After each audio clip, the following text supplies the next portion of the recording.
Hola a todos, ¿cómo estáis? Yo soy Cintia y bienvenidos a un nuevo episodio de Escenas Obscenas, la serie que tengo en este canal en colaboración con mi queridísimo amigo Nico. ¿De qué va esta serie? Pues trata de las distintas escenas obscenas en la literatura a lo largo de la historia. Todo lo que tiene que ver con la sátira, lo burlesco, lo erótico, lo sexual, lo descabellado está aquí. El objetivo de esta serie es mostrar que periodos de la historia que consideramos como muy correctos o políticamente correctos, por así decirlo, como muy serios, no lo eran para nada, porque el ser humano lleva siendo un sinvergüenza toda la historia. La etimología de obsceno viene de obscaena, que significa fuera de escena, y era todo aquello que tenía que estar fuera de escena y no podía ser representado por ser de contenido muy delicado o sin pudor alguno. Este episodio va a tratar sobre el motivo de la impotencia o el tema de la impotencia en la literatura de Grecia y Roma. Antes de empezar, un disclaimer y un trigger warning, como siempre hago, y es que todos los pensamientos aquí reflejados no son ni mis pensamientos ni los de Nico, sino de los poetas,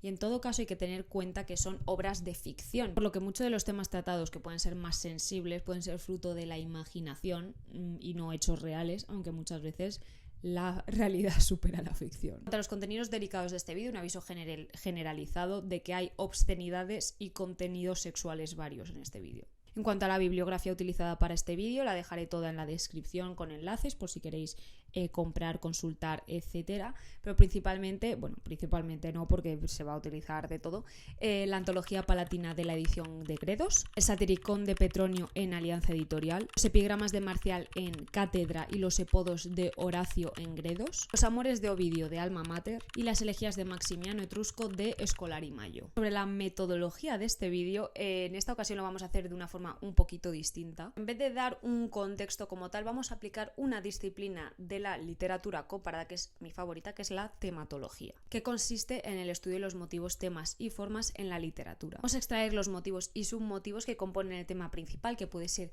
el amor, el desamor o la vejez derivados en la impotencia, y después sacaremos nuestras propias conclusiones de por qué se utilizaban estos motivos en la literatura griega y romana. En cuanto a los autores y sus poemas, voy a decir desde ya que en este episodio ganan los romanos, porque hay muchísimos más ejemplos de este tema en la poesía romana que en la griega, mientras que en otros vídeos he tenido muchos más autores griegos. De hecho, creo que aquí solamente tengo uno, pero el resto son romanos y os va a gustar igualmente. A lo mejor es que los griegos no eran tan impotentes. Y voy a ir por orden cronológico de los poetas. Empezamos con Grecia, con Filodemo de Gádara, que era un filósofo griego del siglo II al I antes de Cristo. En la antología palatina 930, con este autor, aparece este poema, que aclaro que en este caso no voy a desarrollar tanto los temas, sino que vamos a ver que son motivos que se repiten más adelante en el resto de autores romanos. Me voy a poner aquí el ordenador por si me veis mirando hacia abajo, es eso, porque aquí al lado era un poco incómodo. Yo que antes lo hacía hasta 5 o 9 veces, ahora, Afrodita, una y a duras penas desde que anochece hasta que sale el sol. ¡Ay de mí, esto mío, que ya la mayoría de las veces está medio muerto! Poco a poco se me muere. Es el final.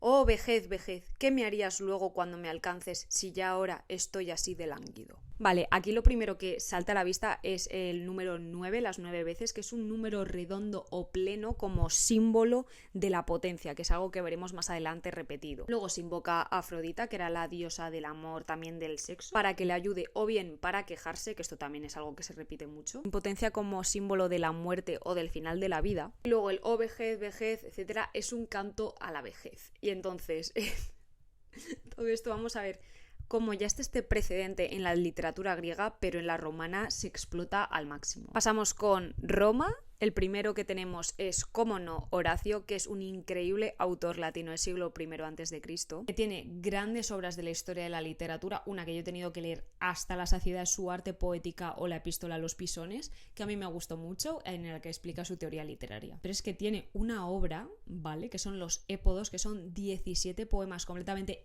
irreverentes y descarados que contrastan muchísimo con el resto de sus obras. Tiene muchos ejemplos que se pueden utilizar, pero yo para este episodio quiero utilizar el epodo 8, número 8.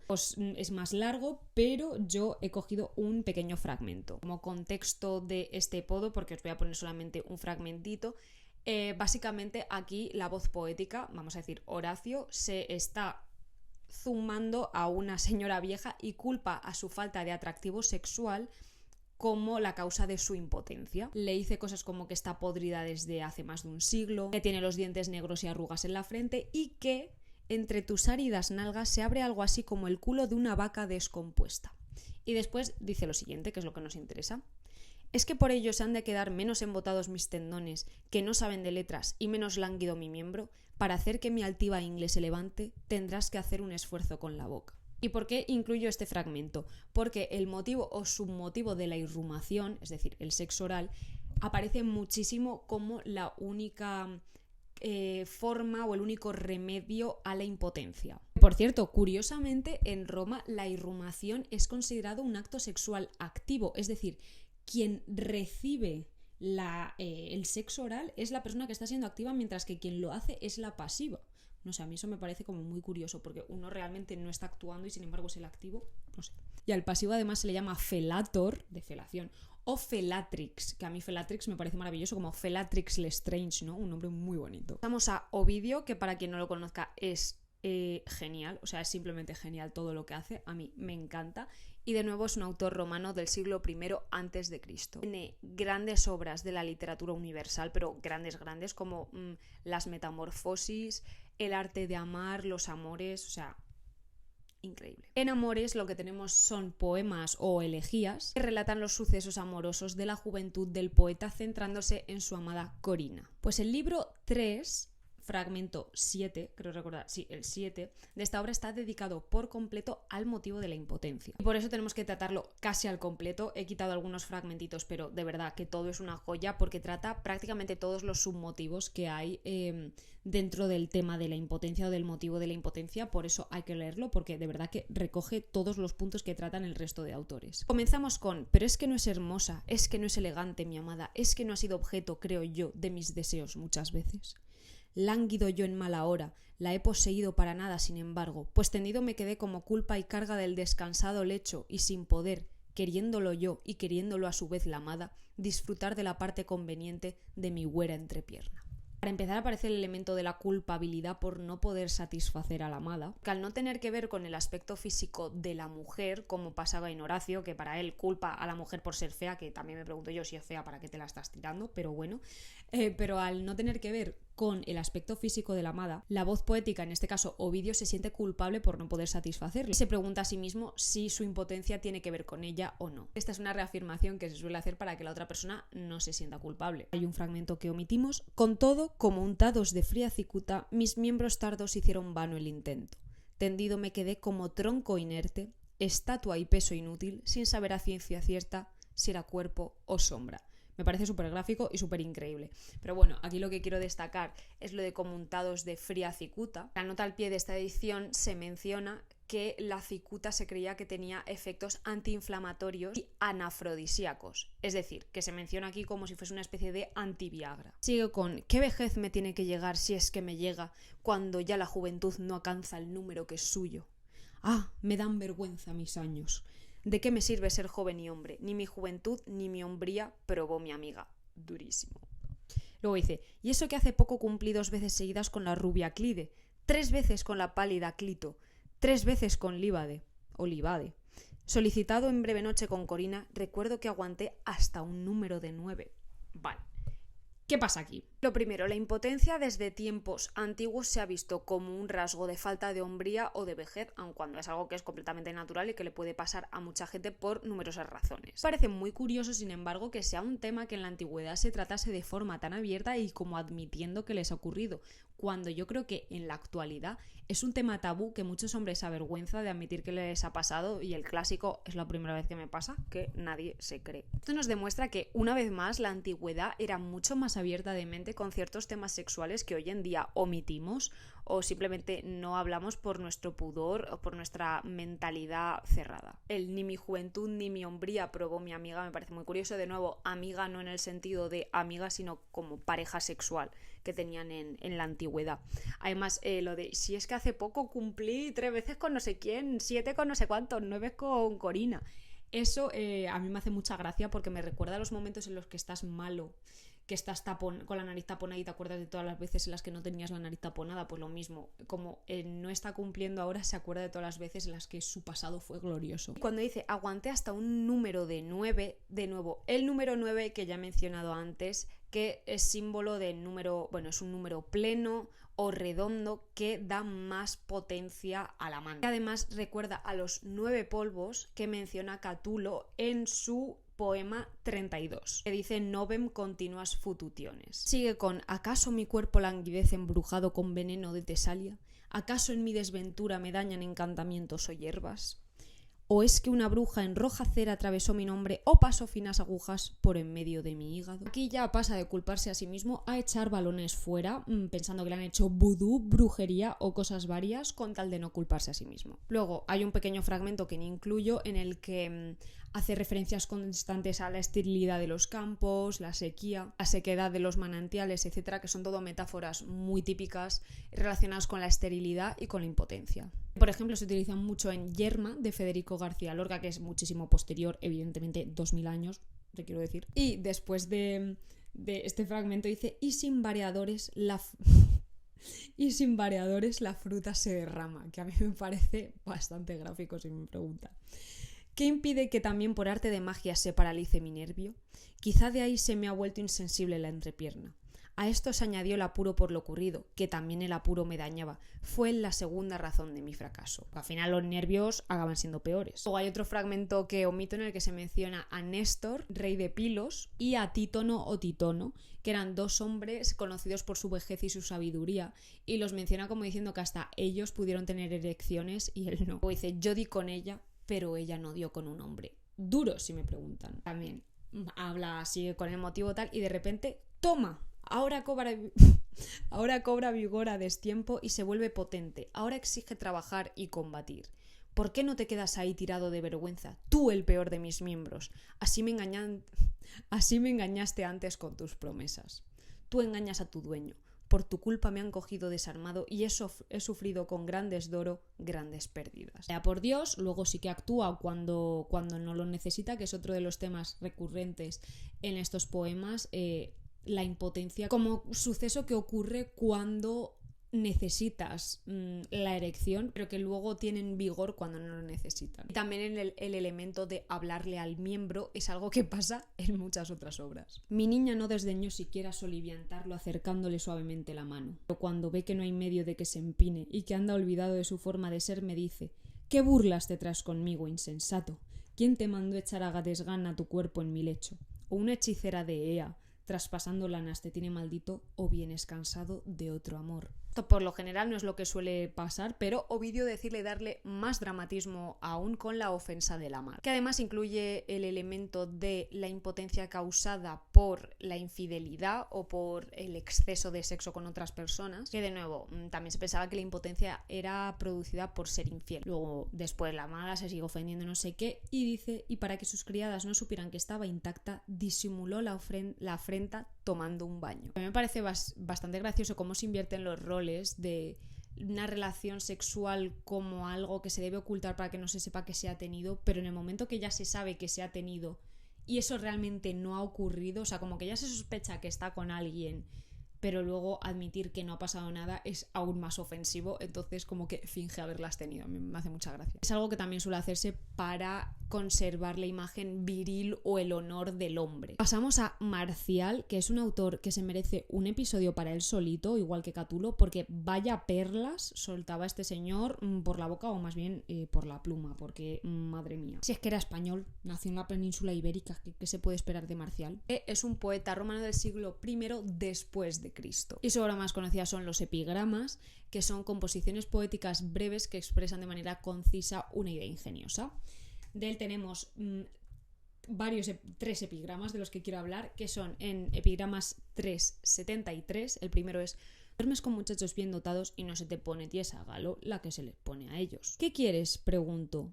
¿Eso que yo sospeche? Yo quería considerarte un hombre afeminado, pero el rumor público dice que tú no eres un sodomita. Me hace gracia yo quería considerarte un hombre afeminado, siendo que no se tenía a las mujeres en gran estima, por lo menos, bueno, un poco más que en Grecia, pero aún así tampoco la situación es que mejorase mucho. Y lo de sodomita me recuerda a que tengo que hacer un episodio de escenas obscenas. Yo lo siento, del episodio de Sodoma y Gomorra de la Biblia, porque tiene tela. Pero claro, aquí me hace gracia porque la causa de la impotencia es que no es homosexual y está intentando tener relaciones con gays, con hombres.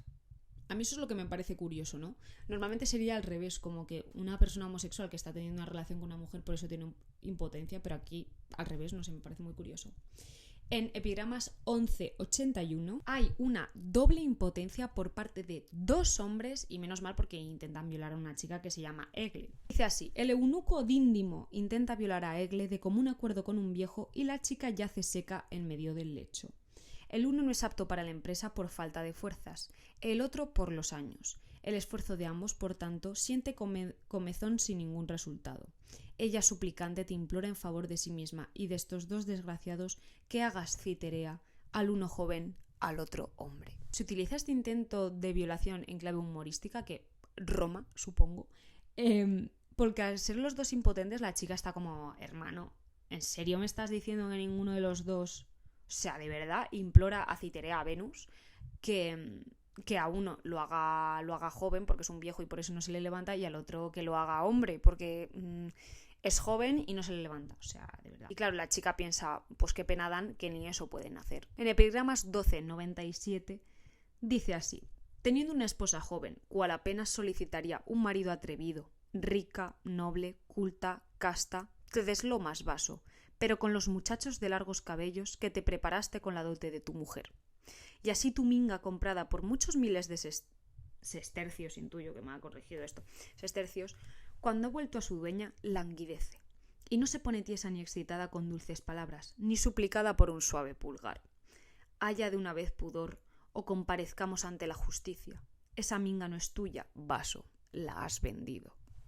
Me encanta. Tenemos un caso muy curioso que es la impotencia causada por la homosexualidad, por la infidelidad, y para más Inri está casado con una mujer más rica que él, por lo que es un hombre florero, y ni chingar puede con su esposa, que eso es lo que le recrimina Marcial. Pasamos con Petronio, que también autor romano del siglo I a.C., que escribió el Satiricón, una obra que ya tratamos en el episodio de la homosexualidad masculina, que os lo dejo por si queréis verlo, que tiene partes muy bestias, por eso lo tratamos ahí. En el Satiricón 23 dice: tras concluir sus versos me babeó con el más inmundo de los besos.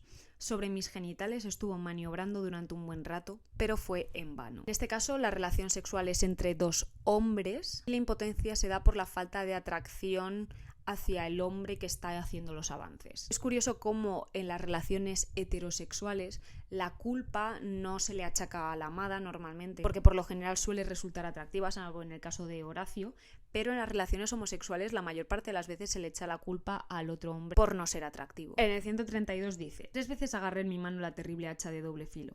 3 veces, de repente, más flácido que el tallo de una col, me estremecí ante el acero, que de poco servía a mi temblorosa mano. Y ya podía hacer lo que poco ha deseaba, pues ella, a causa del miedo más fría que el hielo invernal, se había refugiado en mi vientre cubierta por 1000 arrugas. Así no pude poner su cabeza al descubierto para el castigo, sino que, burlado por el temor mortal del granuja, recurrí a las palabras que mayor daño podían causar. Así pues, enderezándome sobre mi codo, ataqué a la testaruda con un discurso más o menos de este tipo: ¿qué tienes que decir, oprobio de todos los hombres y dioses? Es un sacrilegio incluso nombrarte entre las cosas respetables. He merecido de ti esto, que primero me colocaras en el cielo para luego arrastrarme hasta el infierno, que traicionaras mis años florecientes en el vigor de su juventud y me impusieras la lasitud de la extrema vejez. Por favor, hazme una seria demostración de tu fuerza.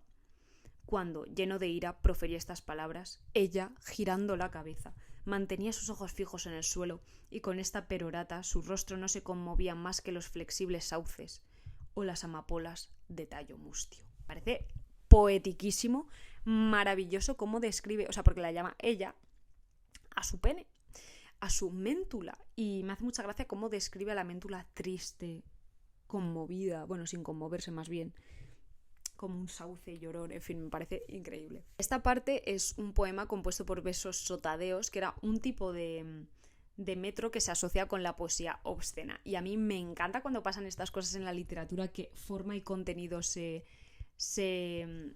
unen y coinciden, o sea, como que el contenido obsceno tiene una forma específica utilizada para la poesía obscena, o sea, un verso concreto como es el sotadeo, no sé, hace que mi alma de literata sea feliz cuando pasan estas cosas. Ah, claro, bueno, y esto ya lo he dicho, que cuando dice pues ella es en referencia a la méntula, que era una forma común de dirigirse a, bueno, de mencionar el pene en femenino, que es algo que ya explico en el vídeo de los priapeos y las hipérboles fálicas, por si queréis verlo también. Y también aparece aquí, como ya he dicho, el elemento de hablarle al miembro, regañándole o incluso a veces alabándole. No sé, me hace mucha gracia que hagan eso. Bueno, y en los flexibles sauces, me hace gracia que tengo apuntado introducir la imagen de un sauce, porque una imagen habla más que 1000 palabras. Seguimos con Estratón de Sardes. ¡Anda! Este es griego.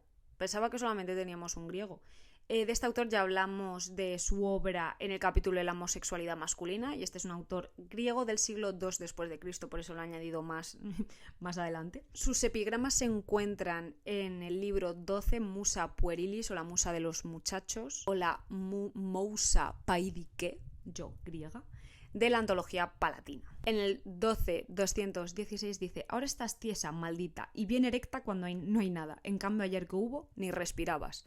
Sencillo, escueto, iba a decir para toda la familia, pero no es el caso.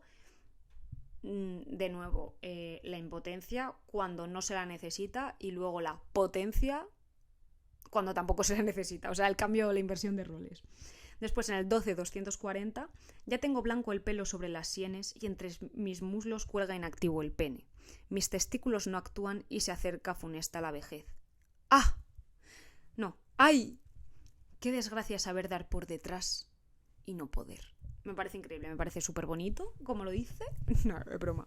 Pero impotencia igual a vejez, de nuevo. Y por último tenemos a Maximiano Etrusco, un poeta romano tardío, se cree que del siglo VI después de Cristo, o sea, bastante, que tiene varias elegías, y la que vamos a tratar es la elegía 5. Y el motivo central de esta elegía es el fracaso sexual porque ya está en plena vejez. Es un poco larga, pero venid conmigo que yo os la leo y os la desgrano, como se diga, nunca he sabido cómo se dice.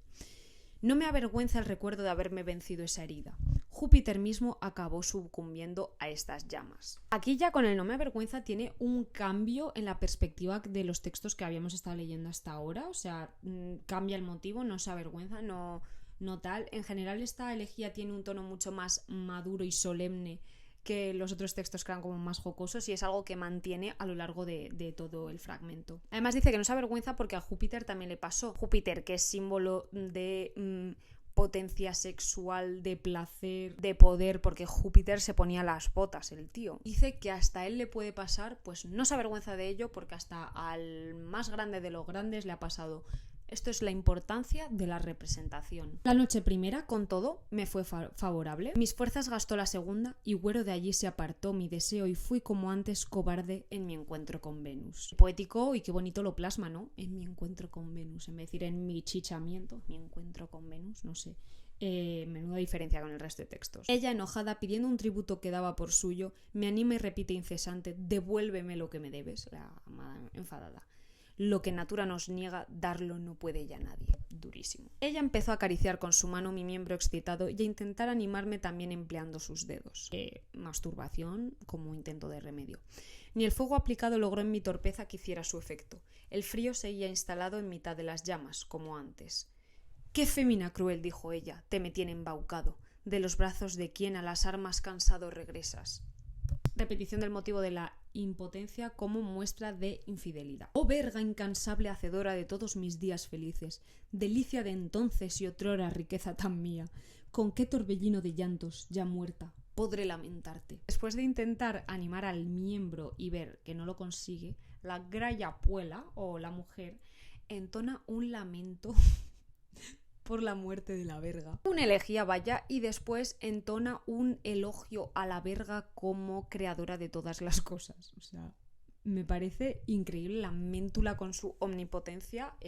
Proseguimos con esta elegía y elogio también. ¿Qué poemas haré que sean dignos de tantas virtudes? Tú solías a veces venir en mi ayuda si estaba excitada y aliviar con tu juego el calor que habitaba en mi alma. Tú, la más grata guardiana que tuve durante la noche, compañera de todos mis goces y de mis tristezas, la más fiel confidente a diario de mis muchos secretos, la insomne asistente de aquellos íntimos gozos. Me parece increíble porque esto es la mujer diciéndoselo a la picha del amado viejo, pero bueno. Y llamadme profana y hereje todo lo que queráis, pero aquí está equiparando a la verga con el consuelo que suele dar la compañía divina, que es algo muy medieval, si me preguntan. O sea, la más grata guardiana durante la noche, compañera de los goces y de las tristezas, la confidente a diario de sus muchos secretos, insomne asistente a aquellos íntimos gozos. O sea, es que es completamente como en la Edad Media, que es además de donde es este señor, Maximiano Etrusco. Se hacían todas estas referencias en cuanto a Dios y a la compañía divina, y a mí me parece muy curioso cómo lo utiliza para esto. O sea, 10 de 10. ¿A dónde se ha ido tu envite con el que herir agradabas? ¿A dónde tu testa encrestada y hacedora de heridas? Un poco desagradable aquí. Me encanta que ha metido el tópico medieval del Ubisun, que es donde quedan las riquezas, los logros, etcétera, tras la muerte, como si la Méntula fuese un noble que ha hecho muchísimas hazañas y ha muerto. O sea, es increíble. ¿Se puede ser más medieval? Es que no se puede, es que me encanta. Lo cierto es que yaces sin esa rojez que tenías otrora. Pálida, abatida tu punta, lo cierto es que yaces. Nada te dan las caricias, nada los dulces poemas, ni lo que a menudo es capaz de quitar el sentido. De ahí que te llore por todos tus méritos como un cadáver, pues llega a su fin todo aquello que falta a su oficio de siempre. Es que es tan bonita esta elegía, salvo por el contenido, salvo por lo que se está refiriendo, me parece una elegía maravillosa. Maximiano Etrusco es posible que sea del siglo VI después de Cristo, por lo que ya había pasado la caída del Imperio Romano de Occidente, ¿vale? Y se viene sobre interpretación histórica. Yo aquí veo, o sea, en una elegía a la polla muerta, yo veo una metáfora de la caída del Imperio Romano, o sea, de la impotencia como la falta de poder tras la caída del imperio. O sea, la Méntula es el imperio que una vez fue grandioso y que ha sido vencido. No sé, decidme qué opináis. Conclusiones de este análisis de los motivos y submotivos que se utilizan para el tema de la impotencia.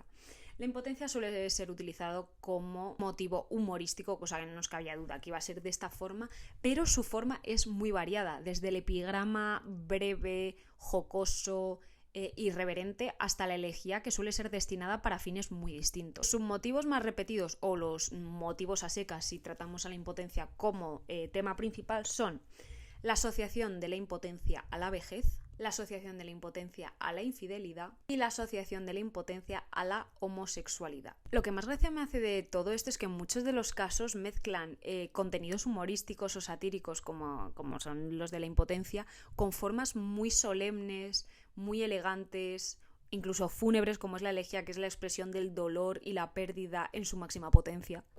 Esta contraposición hace que el tono de burla sea muchísimo mayor, porque si tú usas un sotadeo para un contenido obsceno, pues bueno, ya como que lo estás entendiendo, ¿no? Como que ya sabías, tanto la forma como el contenido van de la mano, pero si tú utilizas un contenido altamente obsceno y de sinvergonzonería absoluta con una forma tan solemne como la elegía, o sea, es que te estás burlando el doble. Esto acrecenta el sentido sarcástico de lo que se está diciendo. Y nada, de conclusión realmente es eso. ¿Por qué utilizaban esto los romanos? Pues porque les hacía gracia, verdaderamente. También como metáforas de la pérdida de poder, la tristeza, etcétera, la impotencia sexual como impotencia en general como persona, pero realmente porque eran unos graciosos y les gustaba reírse de todo. Así que ya sabéis, hombres, la siguiente vez que no se os levante, entonad un canto fúnebre a la muerte de la juventud y la inminente llegada de la vejez, seguido de una reproba a vuestro miembro inerte. Y mujeres, la próxima vez que no se le levante, acusadlo de venir cansado de otros amores o entonad un elogio al pene como creador de todas las cosas.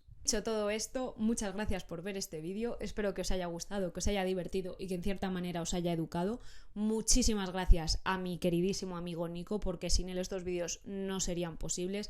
Él me ayuda con la bibliografía, con retoques, porque él es experto en clásicas, en Grecia y Roma, y sabe muchísimo de todos estos temas, de verdad, la persona más culta que conozco. Y deciros que esta es una serie en mi canal, ya tengo varios episodios sobre la homosexualidad masculina, la femenina, los priapeos, hipérboles fálicas, ¿qué más tengo? O sea, tengo la misoginia, ese fue el primero de todos, un episodio de Catulo, los grafitos amatorios pompeyanos, o sea, de verdad, es una serie muy curiosa que se puede extender capítulos y capítulos y capítulos, porque es verdad que el ser humano lleva siendo un sinvergüenza toda la historia. Y nada, que si os gusta el contenido sobre libros, literatura en general, etcétera, podéis suscribiros, darle a like, compartid, comentad, todas esas cosas que se dicen. También tengo un podcast que se llama De Charleta, aunque ahora está un poquito en stand-by, pero lo tengo, que lo podéis escuchar aquí o en Spotify. He dicho que os suscribáis, de campanita, etcétera, sí. También podéis seguir en Instagram y en TikTok @cintiaducos _ para contenido más de mi día a día y en formato más corto. Y nada, que espero que os haya gustado. Muchas gracias por ver este vídeo y nos vemos en el siguiente. Chao.